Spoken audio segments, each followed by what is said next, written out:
প্রিয় ছাত্রছাত্রীরা, জ্ঞানদীপ কোচিং সেন্টারে তোমাদের স্বাগতম। আজকে আমরা একাদশ শ্রেণীর বাংলা পাঠ্য বিভূতিভূষণ বন্দ্যোপাধ্যায়ের বিখ্যাত গল্প পুঁই মাছের সম্পূর্ণ ব্যাখ্যা বিশ্লেষণ করব। তাই ভিডিওটি স্কিপ না করে সম্পূর্ণ ভিডিওটা দেখো এবং পরীক্ষার প্রস্তুতিকে শক্তিশালী করে তোলো। চলো শুরু করা যাক আজকের ক্লাস। পুঁই মাছের গল্পটি লিখেছেন বিভূতিভূষণ বন্দ্যোপাধ্যায়। পুঁই মাছের গল্পটি প্রকাশিত হয় 1931 খ্রিস্টাব্দে প্রবাসী পত্রিকায়। মেঘমল্লার গল্পগ্রন্থে পুঁই মাছের গল্পটি সংকলিত হয়। এবার আমরা পুঁই মাছের গল্পের লাইন বাই লাইন ধরে আলোচনা করব। পুঁই মাচা, বিভূতিভূষণ বন্দ্যোপাধ্যায়। সহায় হরির চাটুর্যে উঠানে পা দিয়াই স্ত্রীকে বলিলেন, একটা বড় বাটি কি ঘটি যা হয় কিছু দাও তো। চারক্ষুড়ো গাছ কেটেছে, একটু ভালো রস আনে। গল্পের প্রথমেই পেলাম সহায় হরি নামে একজন ব্যক্তি, তিনি তার স্ত্রীকে বললেন একটা বড় বাটি কিংবা ঘটি দিতে, কেননা তারক্ষুড়ো গাছ কেটেছে, একটু রস আনতে যাবেন। স্ত্রী অন্নপূর্ণা খড়ের রান্নাঘরে দাওয়ায় বসিয়া শীতকালের সকালবেলা নারিকেল তেলের বোতলে ঝাঁটার কাঠি পুড়িয়া 2 আঙুলের সাহায্যে ঝাঁটার কাঠি লগ্ন জমানো তেলটুকু সংগ্রহ করিয়া চুলে মাখাইতেছিলেন।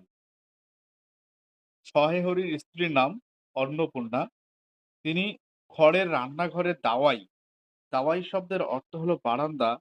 বারান্দায় বসে শীতকালের সময়ে নারিকেল তেল জমে গিয়েছিল, সেই জমানো তেল ঝাঁটার কাঠির সাহায্যে বের করছিলেন। স্বামীকে দেখিয়া তাড়াতাড়ি গায়ের কাপড় একটু টানিয়া দিলেন মাত্র, কিন্তু বাটি কি ঘটি বাহির করিয়া দিবার জন্য বিন্দুমাত্র আগ্রহ তো দেখাইলেন না, এমনকি বিশেষ কোনো কথাও বলিলেন না। অন্নপূর্ণা তার স্বামী সহায় হরিকে দেখা মাত্র গায়ের কাপড়টা একটু টেনে দিলেন, কিন্তু বাটি কিংবা ঘটি কিছুই বের করলেন না, এমনকি কোনো কথাও বললেন না। সহায় হরি অগ্রবর্তী হইয়া বলিলেন, কি হয়েছে, বসে রইলে যে, দাও না একটা ঘটি। আহ, খেন্তি তেন্তি সব কোথায় গেল এরা? তুমি তেল মেখে বুঝি ছোবে না? তাই সহায় হরি একটু এগিয়ে গিয়ে বললেন, সে কেন বসে রয়েছে, তাকে কেন একটা ঘটি কিংবা বাটি দিচ্ছে না। তাই তার কন্যা খেন্তি কোথায় গিয়েছে সেসব জানতে চাই সহায় হরি। অন্নপূর্ণা তেলের বোতলটি সরাইয়া স্বামীর দিকে খানিকক্ষণ চাহিয়া রহিলেন, পরে অত্যন্ত শান্ত সুরে জিজ্ঞাসা করিলেন, তুমি মনে মনে কি ঠাউরেছ বলতে পারো? এখানে ঠাউরেছ শব্দের অর্থ হলো ভেবেছ। স্ত্রীর অতিরিক্ত রকমের শান্ত সুরে সহায় হরির মনে ভীতির সঞ্চার হইল। তার স্ত্রী অন্নপূর্ণার এমন শান্ত সুরে কথা বলার কারণে সহায় হরির মনে ভীতির সঞ্চার হইল। ইহা যে ঝড়ের অব্যবহিত পূর্বের আকাশের স্থিরভাব মাত্র, তাহা বুঝিয়া তিনি মরিয়া হইয়া ঝড়ের প্রতীক্ষায় রহিলেন। ঝড়ের পূর্বে আকাশ শান্ত থাকে, হঠাৎ করেই শুরু হয় প্রবল বাতাস। তাই সহায় হরির আহ, তার স্ত্রীর ধীর এবং শান্ত সুরে কথা বলার কারণে তিনি যেন বুঝতে পেরেছিলেন এবার হয়তো তার স্ত্রী তার সঙ্গে আহ, ঝগড়া করবে। একটু আমতা আমতা করিয়া কহিলেন, কেন, কি আবার কি? অন্নপূর্ণা পূর্বাপেক্ষাও শান্ত সুরের বলিলেন, দেখো, রঙ্গ করো না বলছি, ন্যাকামি করতে হয় অন্য সময় করো। তুমি কিছু জানো না, কি খোঁজ রাখো না? অত বড় মেয়ে যার ঘরে, সে মাছ ধরে আর রস খেয়ে দিন কাটায় কি করে তা বলতে পারো? গায়ে কি গুজব রটেছে জানো? তার মেয়ে হেন্তি, বয়স অনেক হয়েছে, সে সারাদিন মাছ ধরে আর রস খেয়ে দিন কাটায়। তাই অন্নপূর্ণা তার স্বামীকে বলছেন, গায়ে কি গুজব রটেছে জানো? গুজব শব্দের অর্থ হলো মিথ্যে রটনা। সহায় হরি আশ্চর্য হইয়া জিজ্ঞাসা করিলেন, কেন, কি গুজব, কি গুজব? জিজ্ঞাসা করো গিয়ে চৌধুরীদের বাড়ি। কেবল বাগদি তুলে পাড়ায় ঘুরে ঘুরে জন্ম কাটালে ভদ্রলোকের গায়ে বাস করা যায় না। বাগদি তুলে বলতে এখানে আদিবাসী সম্প্রদায়কে বোঝানো হয়েছে। কিন্তু আসলে আহ সহায় হরি এখানে ওখানে ঘুরে বেড়ায়। আহ, সেই কারণে তার স্ত্রী তাকে আহ, এমন কথা বলে পরিহাস করেছে। সমাজে থাকতে হলে সেই রকম মেনে চলতে হয়। অনেকগুলো পরিবার নিয়ে সমাজ, পরিবারে কিছু নিয়ম কানুন থাকে, সেই সমাজের নিয়ম কানুন মেনে চলতে হয় সবাইকে।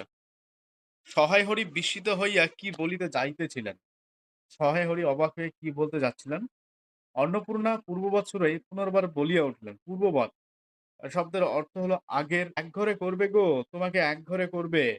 কাল চৌধুরীদের চণ্ডী মণ্ডপে কথা হয়েছে, সহায় হরিদেরকে একঘরে করবে, অর্থাৎ সমাজ থেকে তাদেরকে বের করে দেবে। আমাদের হাতে ছোঁয়া জল আর কেউ খাবে না। আশীর্বাদ হয়ে মেয়ের বিয়ে হলো না, ও নাকি উৎসর্গ করা মেয়ে। উৎসর্গ শব্দের অর্থ হলো অপয়া বা উৎসর্গ করা।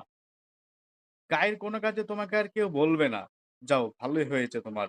এখন গিয়ে দুলে বাড়ি বাগদি বাড়ি উঠে বসে দিন কাটাও, আরাম আয়েসে ঘুরে বেড়াও। এ কথাই তার স্ত্রী অন্নপূর্ণা বলতে চেয়েছে।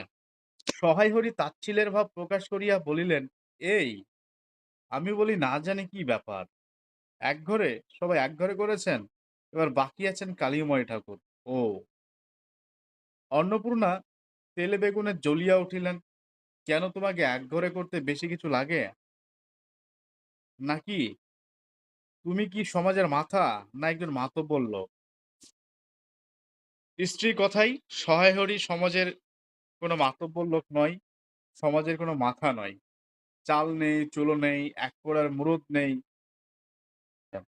চৌধুরীরা তোমায় একঘরে করবে না তা আর এমন কঠিন কথা কি? তাই চৌধুরীরা অনায়াসেই সহায় হরিকে একঘরে করতে পারবে।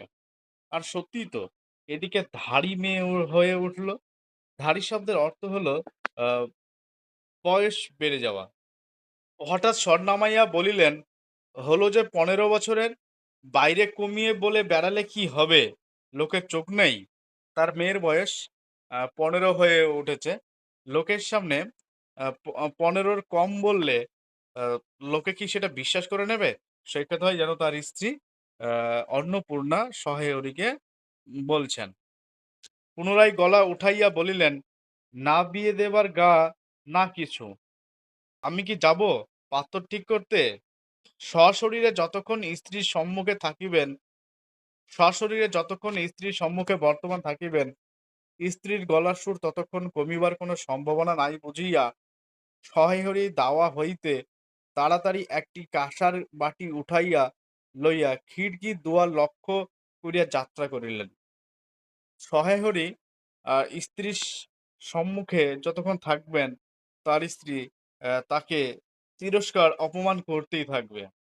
তাই সে কাঁসার বাটি নিয়ে সেখান থেকে বের হওয়ার চেষ্টা করে। কিন্তু খিড়কির দুয়ারে একটু এদিকে কি দেখিয়া হঠাৎ থামিয়া গেলেন এবং আনন্দপূর্ণ স্বরে বলিয়া উঠিলেন, এসব কি রে খেন্তিমা, এসব কোথা থেকে আনলি? ও, এ যে, অর্থাৎ তিনি দেখেন তার মেয়ে খেন্তিকে। খেন্তি যেন কিছু একটা নিয়ে আসছে।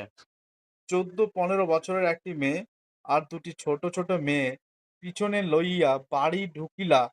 তাহার হাতে এক বোঝা পুঁই শাক। ডাঁটাগুলি মোটা ও হলদে। হলদে চেহারা দেখিয়া মনে হয় কাহারা পাকা পুঁই গাছ উপড়াইয়া ফেলিয়া উঠানে জঙ্গল তুলিয়া দিতেছিল। মেয়েটি তাহাদের উঠানে জঞ্জাল প্রাণপণে তুলিয়া আনিয়াছে।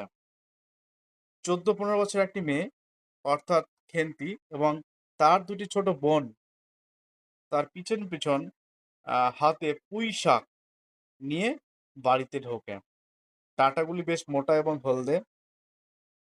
এই পুঁই শাকগুলো দেখে মনে হয় কেউ যেন এগুলো আহ তুলে ফেলে দিয়েছে। আর তার মেয়েটি অর্থাৎ খেন্তি সেই জঞ্জালগুলি তুলে নিয়ে এসছে।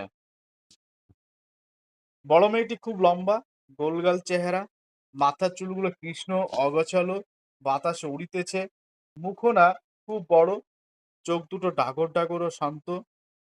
এখানে খেন্তির চেহারার বর্ণনা দেওয়া হচ্ছে। খেন্তি খুব লম্বা, গোলগাল চেহারা, মাথার চুলগুলো কৃষ্ণ। কৃষ্ণ শব্দের অর্থ হলো কালো, অগোছালো বাতাসে উড়িতেছে। মুখখানা খুব বড়, চোখ দুটো ডাগর ডাগর ও শান্ত। সরু সরু কাচের চুড়িগুলো ২ পয়সা ডজনের একটি সেফটি পিন দিয়া একত্র করিয়া আটকানো। তার হাতে কাচের চুড়ি ২ পয়সা ডজনের একটি সেফটি পিন দিয়া একসঙ্গে আটকানো। পিনটির বয়স খুঁজিতে যাইলে প্রাগৈতিহাসিক যুগে গিয়া পড়িতে হয়। অর্থাৎ এই পিনটা অনেক দিনের। এই বড় মেয়েটির নাম বোধ হয় খেন্তি, কারণ সে তাড়াতাড়ি পিছন ফিরিয়া তাহার পশ্চাৎবর্তিনীর হাত হইতে কুই পাতা জড়ানো দ্রব্যটি লইয়া মেলিয়া ধরিয়া বলিল, চিংড়ি মাছ বাবা। গয়াবুড়ির কাছ থেকে রাস্তায় নিলাম, দিতে চায় না, বলে তোমার বাবার কাছে আর দিনকার ধরুন ২ পয়সা বাকি আছে। আমি বললাম, দাও গয়া পিসি, আমার বাবা কি তোমার ২ পয়সা নিয়ে পালিয়ে যাবে? আর এই পুঁই শাকগুলো ঘাটের ধারে রাই কাকা দিয়ে বললে, নিয়ে যা, কেমন মোটা মোটা। খেন্তি গয়াবুড়ির কাছ থেকে এই চিংড়ি মাছগুলো নিয়েছে এবং রাই কাকা পুঁই শাকের ডাঁটাগুলো দিয়েছে। অন্নপূর্ণা দাওয়া হইতে অত্যন্ত ঝাঁঝের সহিত চিৎকার করিয়া উঠিলেন, নিয়ে যা, আহা কি অমর্ত্যই তোমাকে তারা দিয়েছে।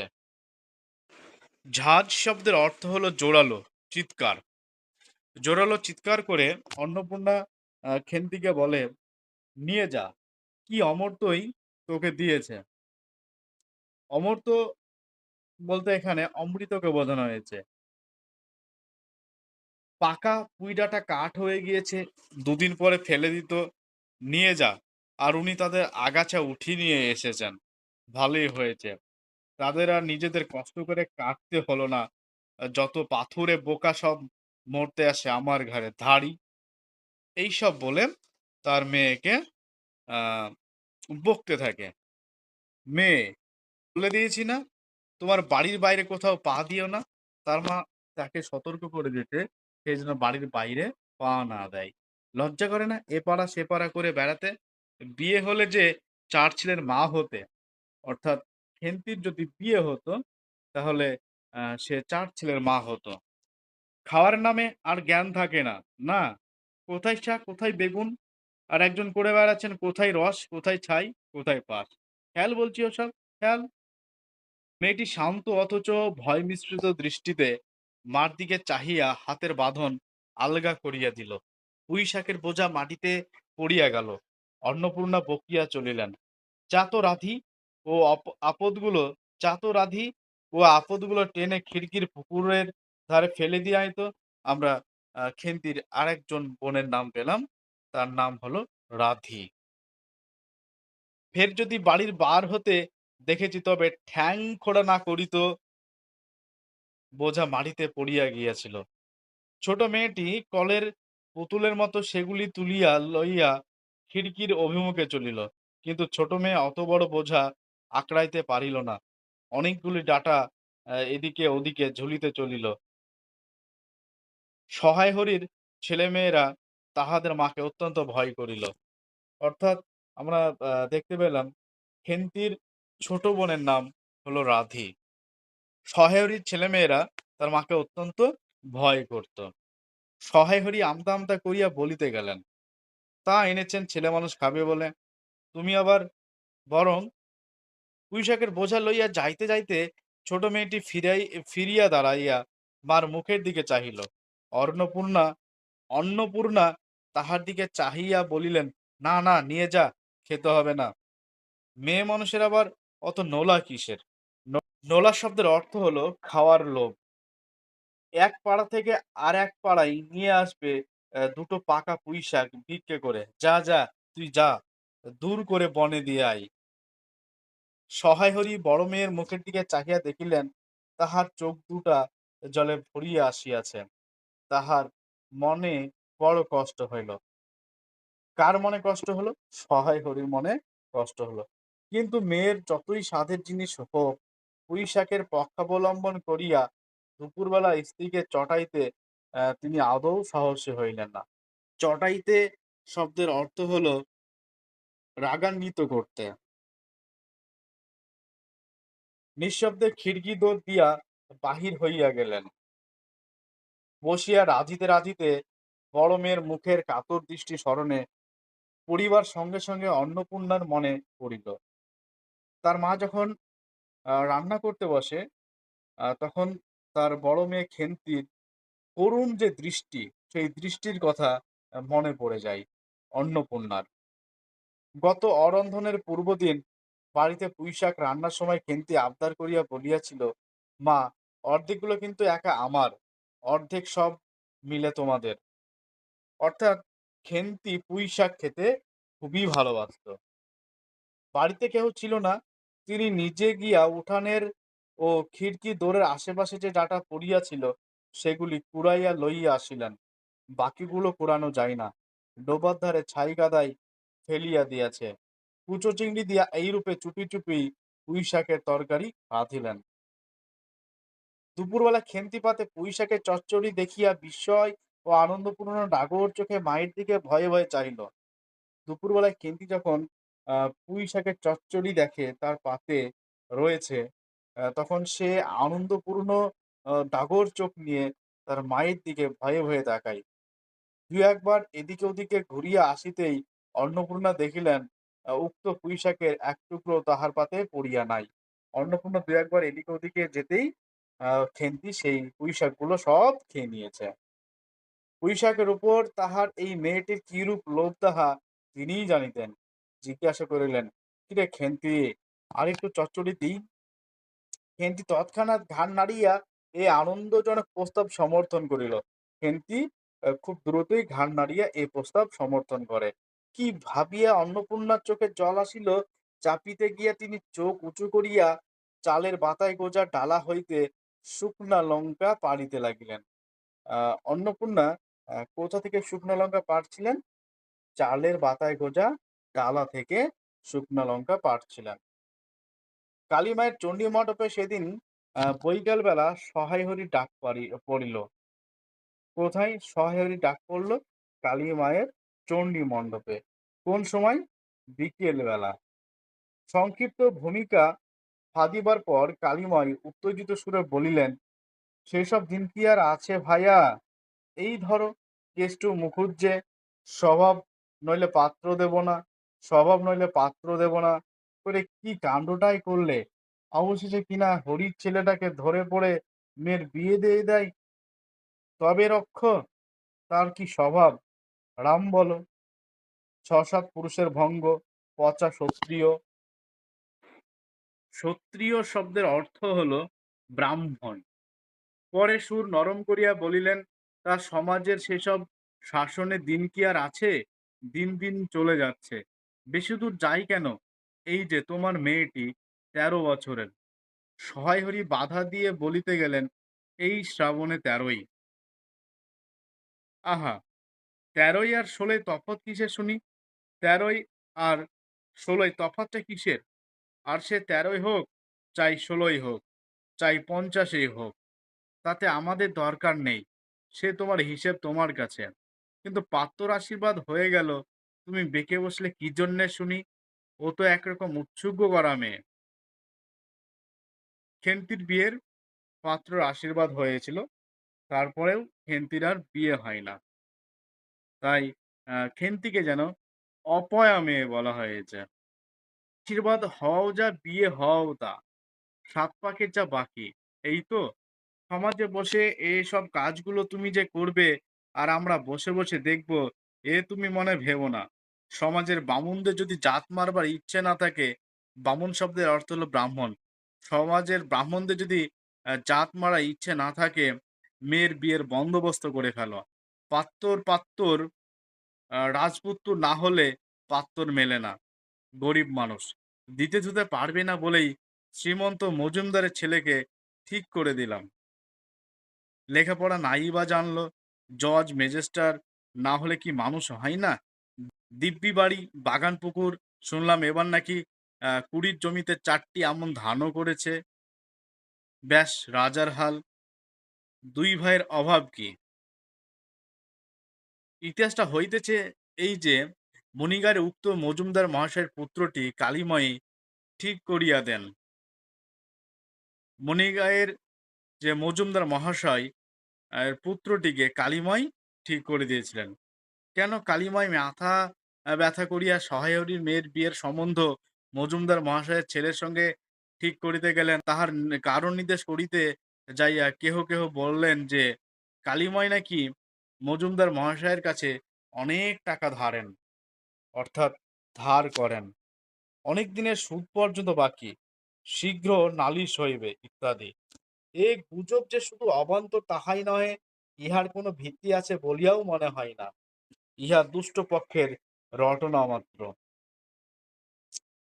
যাহাই হোক, পাত্রপক্ষ আশীর্বাদ করিয়া যাওয়ার দিন কতক পরে সহায়হরি টের পান পাত্রটি কয়েক মাস পূর্বে নিজের গ্রামে কি একটা করিবার ফলে গ্রামের এক কুম্ভকার বধূর আত্মীয় স্বজনের হাতে বেদম প্রহার খাইয়া কিছুদিন নাকি শয্যাগত ছিল।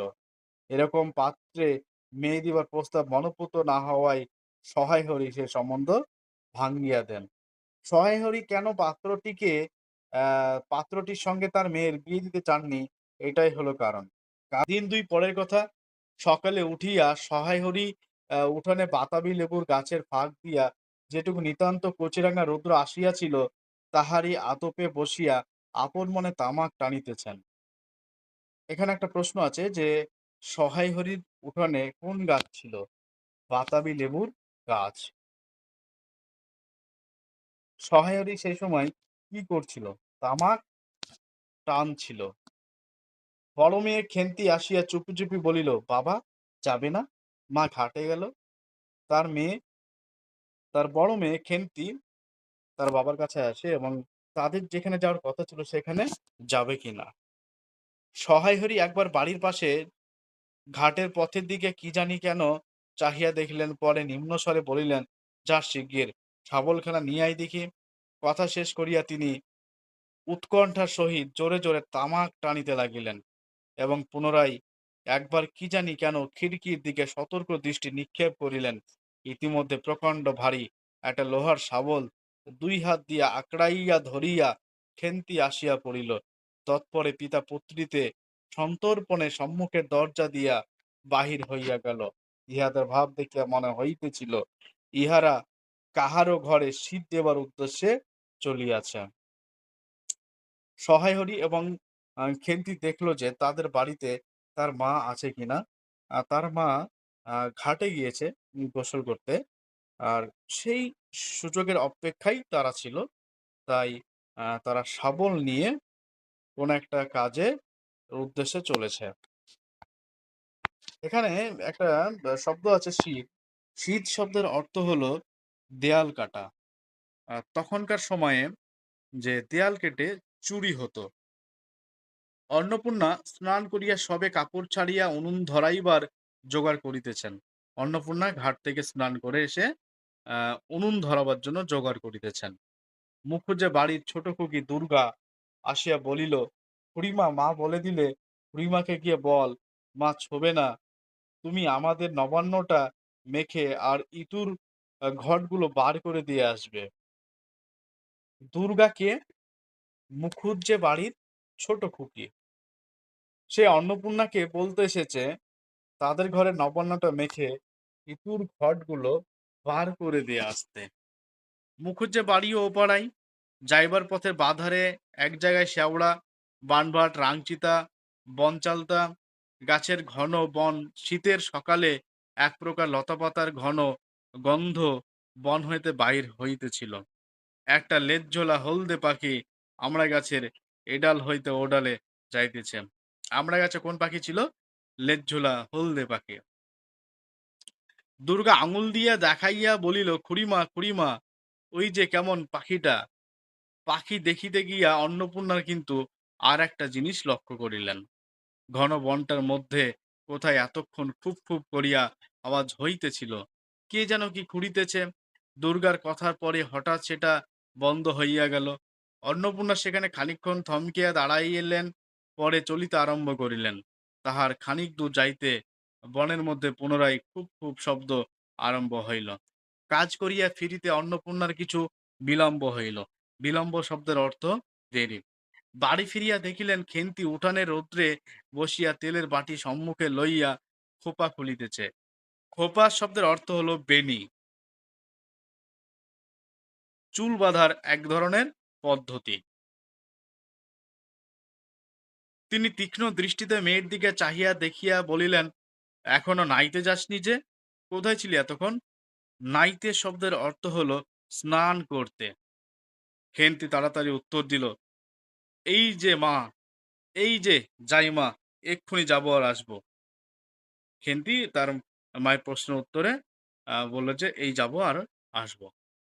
খেন্তি স্নান করিতে যাইবার একটুখানি পরেই সহায় হরির সোৎসাহে ১৫-১৬ সের ভারী একটা মেটে আলু ঘাড়ে করিয়া কোথা হইতে আসিয়া উপস্থিত হইলেন এবং সম্মুখে স্ত্রীকে দেখিয়া কৈফিয়তের দৃষ্টিতে সেই দিকে চাহিয়াই বলিয়া উঠিলেন, ওই ও পাড়ার মহিষা চৌকিদার রোজই বলেন, কর্তা ঠাকুর, তোমার বাপ থাকতে তবু মাসে মাসে এদিকে তোমাদের পায়ে ধুলো পড়তো, তা আজকাল তো তোমরা আর আসো না। এই বেড়ার গায়ে মেটে আলু করে রেখেছি, তা দাদা ঠাকুর বরং।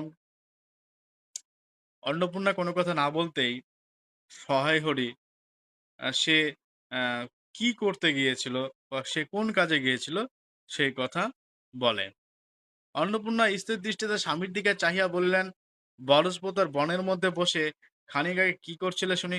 আসলে অন্নপূর্ণা অন্নপূর্ণা খুড়িমাদের বাড়িতে যাওয়ার সময় আহ সবকিছুই দেখেছে, তাই সে প্রশ্ন করে বসে। সহায় হরি অবাক হইয়া বলিলেন, আমি? না, আমি কখন? কক্ষনো না। এই তো আমি সহায় হরি এর ভাব দেখিয়া মনে হইতেছিল তিনি এইমাত্র আকাশ হইতে পড়িয়াছেন। তিনি হয়তো জানেন না যে অন্নপূর্ণা সবকিছুই জেনে গিয়েছে। অন্নপূর্ণা পূর্বের মতনই স্থির দৃষ্টিতে স্বামীর দিকে চাহিয়া বলিলেন, চুরি তো করবেই, ৩ কাল গিয়েছে, ১ কাল আছে, মিথ্যা কথাগুলো আর এখন বলো না। আমি সব জানি। মনে ভেবেছিলে আপদ ঘাটে গিয়েছে আর কি। আপদ শব্দের অর্থ হলো বিপদ। এখানে অন্নপূর্ণা নিজেকে আপদ বলে সম্বোধন করেছেন। দুর্গার মা ডেকে পাঠিয়েছিল, ও পাড়ায় যাচ্ছি শুনলাম বরসপোতার বনের মধ্যে কি সব খুব খুব শব্দ। তখন আমি বুঝতে পেরেছি সাড়া পেয়ে শব্দ বন্ধ হয়ে গেল। যেই আবার খানিক দূর গেলাম আবার দেখি শব্দ। তোমার তো ইহকালও নেই, পরকালও নেই। চুরি করতে, ডাকাতি করতে, যা করতে ইচ্ছে হয় করো। কিন্তু মেয়েটাকে আবার এর মধ্যে নিয়ে গিয়ে ওর মাথা খাওয়া কিসের জন্য? ইহকাল শব্দের অর্থ হলো পৃথিবীর জীবন এবং পরকাল শব্দের অর্থ হলো মৃত্যুর পরের জীবন। তার স্ত্রী অন্নপূর্ণা সহায়হরিকে বলেন, তার ইহকালও নেই, পরকালও নেই। তার চুরি করতে, ডাকাতি করতে যা ইচ্ছে হয় করুক, কিন্তু তার মেয়েটাকে যেন এইসবের মধ্যে না টানে।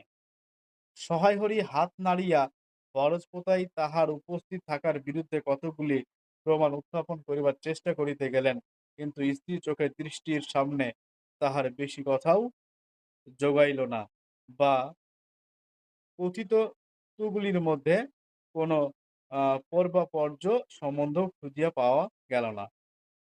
সে যে বরস্পতার ওখানে ছিল না সেই কথা তার স্ত্রীকে বলার চেষ্টা করলো, কিন্তু সেটাও ঠিকঠাক ভাবে হলো না। ৮ ঘন্টা পরে খেন্তি স্নান সারিয়া বাড়ি ঢুকিল। সম্মুখস্থ মেটে আলোর দিকে একবার আর চোখে চাহিয়াই নিরীহ মুখে উঠানের আলনায় অত্যন্ত মনোযোগের সহিত কাপড় মেলিয়া দিতেছিল। খেন্তি ৮ ঘন্টা পরে স্নান সেরে বাড়ি ফিরে আসে। বাড়ি ফিরে এসে দেখে মেটে আলু উঠানে পড়ে আছে। অন্নপূর্ণা ডাকলেন, খেন্তি, এদিকে একবার আয় তো, শুনে যা। মায়ের ডাক শুনিয়া খেন্তির মুখ শুকাইয়া গেল। সে ইতস্তত করিতে করিতে মার নিকটে আসিলে তিনি জিজ্ঞাসা করিলেন, এই মেটে আলুটা দুজনে মিলে তুলে এনেছিস না? কেন্তির মার মুখের দিকে একটুখানি চাহিয়া থাকিয়া একবার ভূপতিত মেটে আলুটার দিকে চাহিল, পরে পুনরায় মার মুখের দিকে চাহিল এবং সঙ্গে সঙ্গে ক্ষিপ্র দৃষ্টিতে একবার বাড়ির সম্মুখস্থ বাঁশঝাড়ের মাথার দিকেও চাহিয়া লইল। তাহার কপালে বিন্দু বিন্দু ঘাম দেখা দিল, কিন্তু মুখ দিয়া কথা বাহির হইল না। অন্নপূর্ণা কড়া সুরে বলিলেন, কথা বলছিস নে যে বড়, এই মেটে আলু তুই এনেছিস কি না? খেন্তি বিপন্ন চোখে মার মুখের দিকে চাহিয়াছিল, উত্তর দিল হ্যাঁ।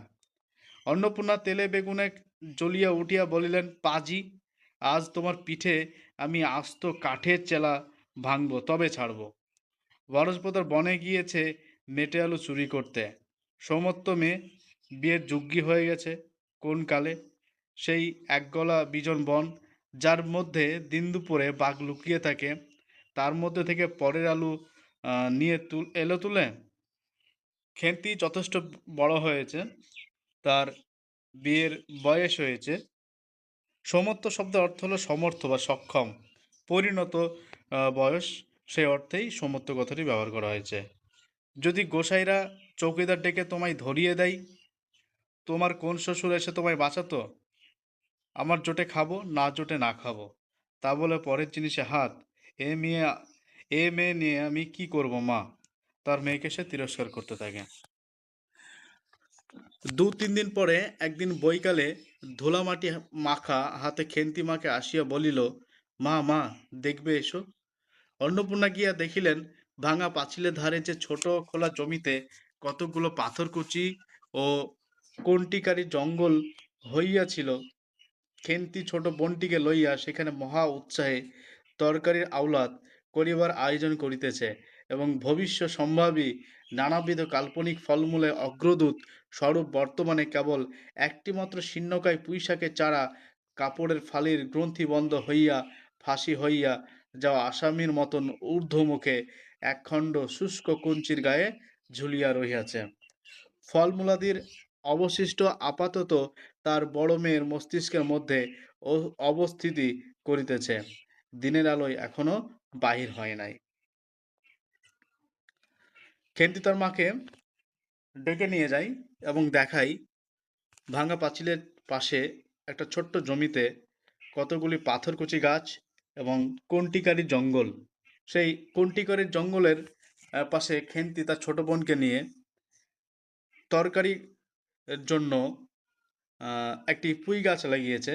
সেই পুঁই চারাটা এমন অবস্থায় রয়েছে যেন ফাঁসি হওয়া আসামির মতো পড়ে রয়েছে। অন্নপূর্ণা হাসিয়া বলিলেন, দূর পাগলি, এখন পুঁই ডাঁড়ার চারা পোঁতে কখনো?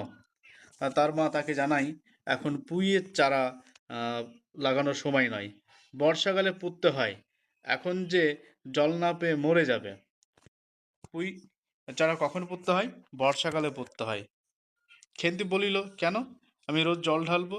অন্নপূর্ণা বলিলেন, দেখ, হয়তো বেঁচে যেতেও পারে। আজকাল রাতে খুব শিশির হয়, খুব শীত পড়িয়াছে। সকালে উঠিয়া সহায় হরি দেখিলেন, তাহার দুই ছোট মেয়ে দোলাই গায়ে বাঁধিয়া রোদ উঠিবার প্রত্যাশায় উঠানের কাঁঠাল তোলা দাঁড়াইয়া আছে।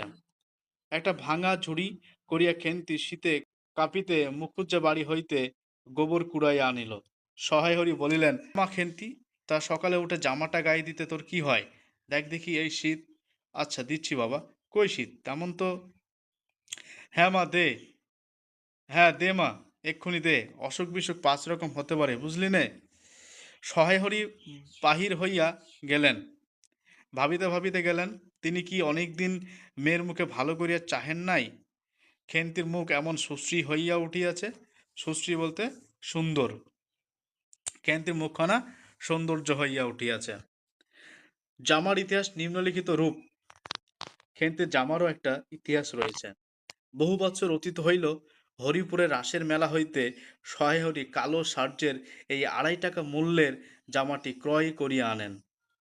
অনেক দিন আগে হরিপুরের রাসের মেলা থেকে সহায় হরি এই কালো সার্জের 2.5 টাকা দামের জামাটি কিনে আনেন।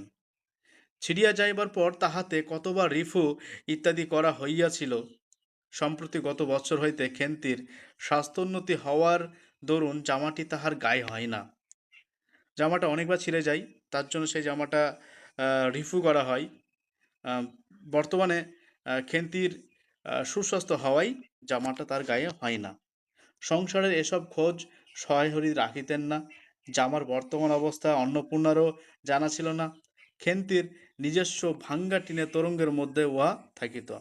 খেন্তির জামাটা কোথায় থাকতো? ওই ভাঙ্গা টিনের তোরঙ্গের মধ্যে। তোরঙ্গ শব্দের অর্থ হলো বাক্স। পৌষ সংক্রান্তি সন্ধ্যাবেলা অন্নপূর্ণা একটি কাশিতে চালের গুঁড়া, ময়দা ও গুড় দিয়া চটকাইতেছিলেন। একটি ছোট বাটিতে এক বাটি তেল। খেন্তি কুড়ুনির নিচে একটা কলার পাতা পাড়িয়া এক থালা নারিকেল কুড়িতেছে। কুড়ুনি বলতে নারকেল কোড়ার এক ধরনের যন্ত্র। অন্নপূর্ণা প্রথমে খেন্তির সাহায্য লইতে স্বীকৃত হন নাই, কারণ সে যেখানে সেখানে বসে, বনবাদরে ঘুরিয়া ফেরে, তার কাপড় চোপড় শাস্ত্রসম্মত সূচি নহে। অবশেষে খেন্তি নিতান্ত ধরিয়া পড়াই হাত পা ধোয়াইয়া ও শুষ্ক কাপড় পরাইয়া তাহাকে বর্তমান পদে নিযুক্ত করিয়াছেন। খেন্তি এখানে ওখানে বনে জঙ্গলে ঘুরে বেড়ায়, তাই তার জামা কাপড় পরিষ্কার পরিচ্ছন্ন থাকে না, শুদ্ধ থাকে না। তাই প্রথমত অন্নপূর্ণা খেন্তিকে সেই কাজ থেকে বিরত রাখে, কিন্তু খেন্তির জোরাজুরির কারণে জামাকাপড় শাস্ত্রসম্মত ও সূচিভাবে তাকে ওই কাজটা করতে দেয়। ময়দার গোলা মাখা শেষ হইলে অন্নপূর্ণা উনুনে খোলা চাপাইতে যাইতেছেন। ছোট মেয়ে রাধি হঠাৎ ডান হাতখানা পাতিয়া বলিল, মা, ও একটু। অন্নপূর্ণা বড় গামলাটা হইতে একটুখানি গোলা তুলিয়া লইয়া হাতের আঙুল পাঁচটি দ্বারা একটি বিশেষ মুদ্রা রচনা করিয়া সেটুকু রাধির প্রসারিত হাতের উপর দিলেন। মেজো মেয়ে পুটি অমনি ডান হাতখানা কাপড়ে তাড়াতাড়ি মুছিয়া লইয়া মার সামনে পাতিয়া বলিল, মা, আমায় একটু। আমরা পেলাম সহায়রীর বড় মেয়ের নাম খেন্তি, মেজো মেয়ের নাম পুটি এবং ছোট মেয়ের নাম রাধি। তার ছোট মেয়ে রাধি তার মায়ের কাছে সেই আহ, হাত পাতে এবং তার মা তাকে গোলা দেয়। সেইটা দেখে তার মেজো মেয়ে পুটি সেও তার মার কাছে চায়। খেন্তি সূচিবস্ত্রে নারিকেল কুড়িতে কুড়িতে লুব্ধ নেত্রের মধ্যে মধ্যে এদিকে চাহিতেছিল। লুব্ধ নেত্রে বলতে লোভী দৃষ্টিতে, সেই লোভী দৃষ্টিতে ও তার মায়ের দিকে আহ, চাইছিল, দেখছিল। এ সময় খাইতে চাওয়াই মা পাছে বকে, সেই ভয়ে চুপ করিয়া রহিল। অন্নপূর্ণা বলিলেন, দেখি নিয়াই খেন্তি ওই নারকেলের মালাটা, ওতে তোর জন্য একটু রাখি। খেন্তি ক্ষিপ্ত হস্তে নারকেলের ওপরের মালাখানা যাহাতে ফোঁটা নাই সেখানে সরাইয়া দিল। অন্নপূর্ণা তাহাতে একটু বেশি করিয়া গোলা ঢালিয়ে দিলেন। মেজে মেয়ে পুটি বলিল, জ্যাঠাইমারা অনেকখানি দুধ নিয়েছে, রাঙা দিদি ক্ষীর তৈরি করছিল, ওদের অনেক রকম হবে। খেন্তি মুখ তুলিয়া বলিল, এই বেলা আবার হবে নাকি? ওরা তো ও বেলা ব্রাহ্মণ নেমন্তন্ন করছিল, সুরেশ কাকাকে আর ও পাড়ার তিনু বাবাকে। ও বেলা তো পায়েস, ঝোল পুলি, মুক্তোক্তি এইসব হয়েছে। পুটি জিজ্ঞাসা করিল, হ্যাঁ মা, ক্ষীর নইলে কি পাটিসাপটা হয় না? খেদি বলছিল, ক্ষীরের পুর না হলে কি আর পাটিসাপটা হয়? আমি বললাম, কেন, আমার মা তো শুধু নারকেলের চাই দিয়েই করে, সেটা কেমন ভালো লাগে। পাটিসাপটা হলো এক ধরনের খাবার। অন্নপূর্ণা বেগুনের বোঁটায় একটুখানি তেল লইয়া খোলাই মাখাইতে মাখাইতে প্রশ্নের সদুত্তর খুঁজিতে লাগিলেন। খেন্তি বলিল, খেদির ওইসব কথা, খেদির মা তো ভারী পিঠে করে কিনা, ক্ষীরের পুর দিয়ে ঘিয়ে ভাজলে কি আর পিঠে হলো? সেদিন জামাই এলে ওদের বাড়ি এ, দেখতে গেলুম কিনা, তাই খুড়িমা দুখানা পাটিসাপটা খেতে দিলে, ওমা কেমন একটা ধরা ধরা গন্ধ। আর পিঠেতে কখনো কোনো গন্ধ পাওয়া যায়? পাটিসাপটা ক্ষীর দিলে ছাই খেতে হয়। বেপরোয়াভাবে উপরোক্ত উক্তি শেষ করিয়া খেন্তির মার চোখের দিকে চাহিয়া জিজ্ঞাসা করিল, মা, নারকেলের কোড়া একটু নেব? অন্নপূর্ণা বলিলেন, নে, কিন্তু এখানে বসে খাস ন, মুখ থেকে পড়বে না, কি হবে, যা ওই দিকে যা। খেন্তি নারকেলের মালাই এক থাবা তুলিয়া লইয়া একটু দূরে গিয়া খাইতে লাগিল। মুখ যদি মনের দর্পণ স্বরূপ হয়, তবে খেন্তির মুখ দেখিয়া সন্দেহের কোনো কারণ থাকিতে পারিত না যে সে অত্যন্ত মানসিক তৃপ্তি অনুভব করিতেছে। ঘণ্টাখানেক পরে অন্নপূর্ণা বলিলেন, ওরে তোরা সব এক এক টুকরো পাতা পেতে বসতো দেখি, গরম গরম দিই। খেন্তি জল দেওয়া ভাত আছে ওবেলার, বার করে নিয়ে আই। খেন্তির নিকট অন্নপূর্ণার এ প্রস্তাব যে মনঃপূত হইল না, তাহা তার মুখ দেখিয়া বোঝা গেল। পুটু বলিল, মা, বড়দি পিঠেই খাক, ভালোবাসে। খেন্তি কি খেতে ভালোবাসে? পিঠে খেতে ভালোবাসে। ভাত বরং থাকুক, আমরা কাল সকালে খাবো। খান কয়েক খাইবার পরেই মেজ মেয়ে পুটি খাইতে চাহিল না। সে নাকি অধিক মিষ্টি খাইতে পারে না। সকলের খাওয়া শেষ হইয়া গেলেও খেন্তি তখনও খাইতেছে। সে মুখ বুজিয়া শান্তভাবে খায়, বড় একটা কথা কহে না। অন্নপূর্ণা দেখিলেন সে কম করিয়াও 18-19 খানা খাইয়াছে। অন্নপূর্ণা দেখলেন তার বড় মেয়ে খেন্তি 18-19 খানা পিঠে খেয়েছে।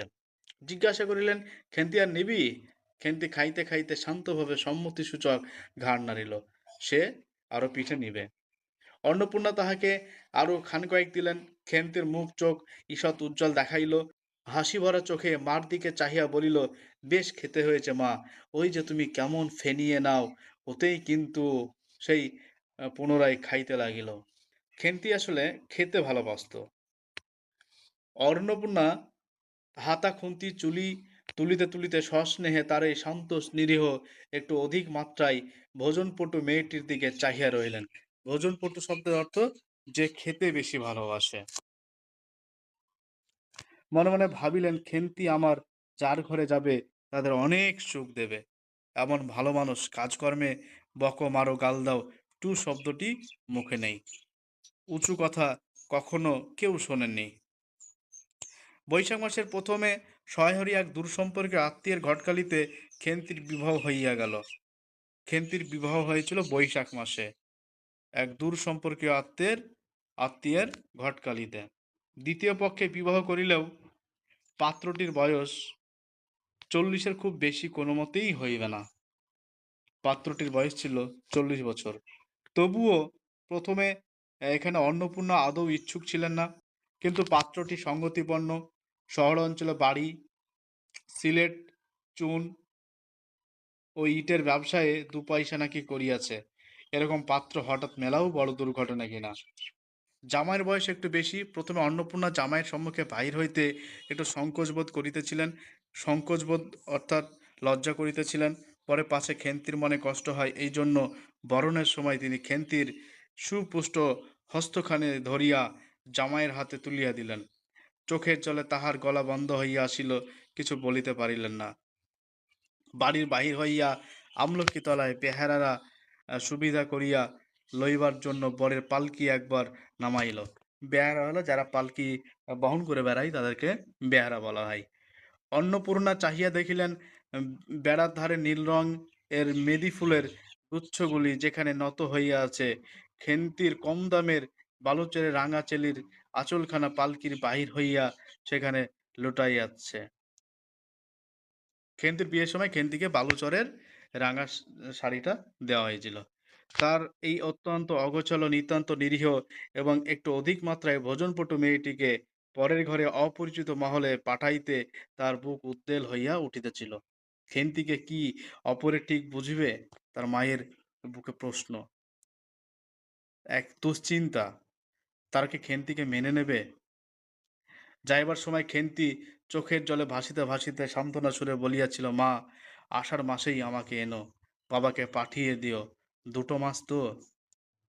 খেন্তি তার মাকে বলেছিল আষাঢ় মাসেই যেন তাকে আনা হয়, তার বাবাকে যেন পাঠানো হয়। ও পাড়ার ঠাম দিদি বলিলেন, তোর বাবা তোর বাড়ি যাবে কেন রে? আগে নাতি হোক, তবে তো। খেন্তির মুখ লজ্জায় রাঙা হইয়া উঠিল। জল ভরা ডাগর চোখের ওপর একটুখানি লাজুক হাসির আভা মাখাইয়া সে একগুঁয়েমি সুরে বলিল, না, যাবে না বই কি, দেখো তো কেমন না যান। ফাল্গুন চৈত্র মাসের বৈকালবেলা উঠানের মাচায় রৌদ্রে দেওয়া আমসত্ত্ব তুলিতে তুলিতে অন্নপূর্ণার মন হু হু করিত। তার অনাচারী লোভী মেয়েটি আজ বাড়িতে নাই যে। কোথা হইতে বেড়াইয়া আসিয়া লজ্জাহীনার মতন হাতখানি পাতিয়া মিনতির সুরে অমনি বলিবে, মা, বলবো একটা কথা? ওই কোনটা ছিঁড়ে একটুখানি। ১ বছরের উপর হইয়া গিয়াছে, পুনরায় আষাঢ় মাস, বর্ষা বেশ নামিয়াছে। ঘরে দাওয়ায় বসিয়া সহায় হরি প্রতিবেশী বিষ্ণু সরকারের সহিত কথা বলিতেছেন। সহায় হরি তামাক সাজিতে সাজিতে বলিলেন, ও তুমি ধরে রাখো, ওরকম হবেই দাদা। আমাদের অবস্থার লোকেরা ওর চেয়ে ভালো কি আর জুটবে? বিষ্ণু সরকার তালপাতার চাটাইয়ের ওপর উবু হইয়া বসিয়াছিলেন। দূর হইতে দেখিলেন, মনে হইবার কথা তিনি রুটি করিবার জন্য ময়দা চটকাইতেছেন। তিনি রুটি করবার জন্য ময়দা মাখছেন। গলা পরিষ্কার করিয়া বললেন, না, সব তো আর, তাছাড়া আমি যা দেব নগদই দেব। তোমার মেয়েটির হয়েছিল কি? সহায় হরি হুকাটায় ৫-৬টি টান দিয়া কাশিতে কাশিতে বললেন, বসন্ত হয়েছিল শুনলাম। ব্যাপার কি দাঁড়ালো বুঝলে? মেয়ে তো কিছুতে পাঠাতে চাই না। ২৫০ আন্দাজ টাকা বাকি ছিল। বললে, ও টাকা আগে দাও, তবে মেয়ে নিয়ে যাও। কেন্তির বিয়ের সময় পণের টাকা ২৫০ টাকা বাকি ছিল।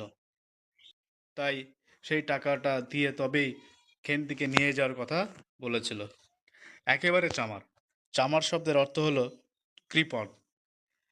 তারপর বললাম, টাকাটা ভায়া ক্রমে ক্রমে দিচ্ছি। থেমে থেমে দেওয়ার কথা সহায় হরি বলে। পুজোর তত্ত্ব কম করেও ৩০ টাকার কমে হবে না ভেবে দেখলাম কি না। মেয়ের নানা নিন্দে ওঠালে, ছোট লোকের মেয়ের মতন চলে, হাওয়াতে ঘরের মতো খায়, আরো কত কি। মেয়ের নামে নানা রকম তারা কথা বলতে শুরু করে। ছোট লোকের মেয়ে, হাওয়াতে ঘরের মতো খায়, আরো কত কি। পৌষ মাসে দেখতে গেলাম, মেয়েটাকে ফেলে থাকতে পারলাম না, বুঝলে? সহায় হরি তার মেয়েকে কোন মাসে দেখতে গিয়েছিল? পৌষ মাসে। সহায় হরি হঠাৎ কথা বন্ধ করিয়া জোরে মিনিট কতক ধরিয়া হুকায় টান দিতে লাগিলেন। কিছুক্ষণ দুজনের কোনো কথা শোনা গেল না। অল্পক্ষণ পরে বিষ্ণু সরকার বলিলেন, তারপর আমার স্ত্রী অত্যন্ত কান্নাকাটি করতে পৌষ মাসে দেখতে গেলাম, মেয়েটার যে অবস্থা করেছে। শাশুড়িটা শুনিয়ে শুনিয়ে বলতে লাগলো, না জেনে শুনে ছোট লোকের সঙ্গে কুটুম্বিতা করলে এরকমই হয়, যেমনই মেয়ে তেমনই বাপ। খেন্তির শাশুড়ি জানতো না যে খেন্তিরা গরিব মানুষ। তাই খেন্তির বাবা সহায় হরি খেন্তিকে দেখতে এসে তাকে অনেক কথা শোনায়। পৌষ মাসের দিনে মেয়ে দেখতে এলেন শুধু হাতে। পরে বিষ্ণু সরকারের দিকে চাহিয়া বলিলেন, বলি, আমরা ছোট লোক কি বড় লোক, তোমার তো সরকার কোনো জানতে বাকি নেই। বলি, পরমেশ্বর চাটুর্যের নামে নীলকুচির আমলে এ অঞ্চলে বাঘে গরুতে এক ঘাটে জল খেয়েছে। আজই না হয় আমি প্রাচীন। আভিজাত্যের গৌরবে সহায় হরি শুদ্ধ স্বরে হা হা করিয়া খানিকটা শুষ্ক হাস্য করিলেন। বিষ্ণু সরকার সমর্থনসূচক একটা অস্পষ্ট শব্দ করিয়া বার কত ঘাড় নাড়িলেন। তারপর ফাল্গুন মাসে তার বসন্ত হলো।